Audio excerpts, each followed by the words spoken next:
mid-October of 1962, and President Kennedy is discussing what to do about the situation at hand in a secret meeting with his chief advisors. Several days prior, an American U-2 spy plane secretly photographed Soviet nuclear sites and missiles being built in Cuba, pointed directly at the United States. A week later, on October 22nd, the president announced his plan of action in a press conference. He reinforced the naval base in Guantanamo and placed a naval blockade on Cuba, not allowing for any shipments of military supplies or any other goods from the USSR to be delivered. He also demanded for the sites to be destroyed and the missiles to be removed. In the press conference, President Kennedy also stated that any attack made by Cuba on the United States would be considered a direct attack by the Soviet Union as well.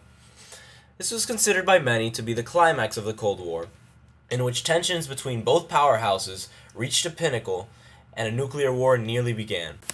Nikita Khrushchev, president of the Soviets at the time, felt that by placing intermediate-range missiles in Cuba, it would give the Soviets an advantage over the United States, which had made recent developments in the advancement of its missiles, and allow for the small country to defend itself against another U.S. invasion after the failed Bay of Pigs invasion in 1961.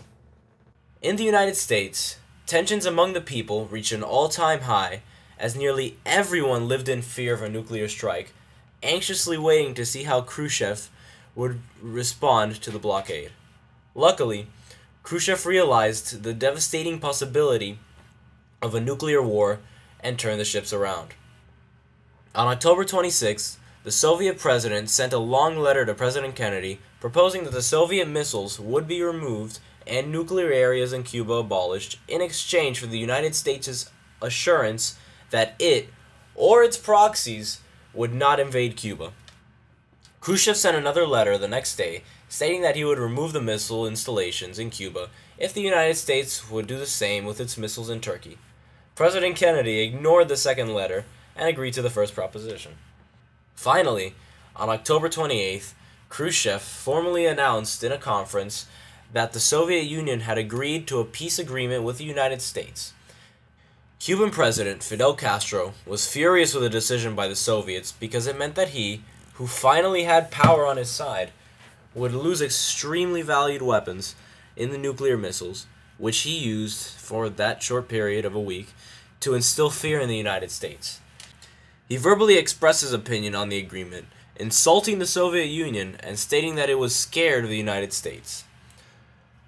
Although the Cuban Missile Crisis only lasted for a span of shortly over a week, it was the closest point in which the United States almost went into a nuclear war with Cold War rival, the Soviet Union, and instilled fear in millions of Americans.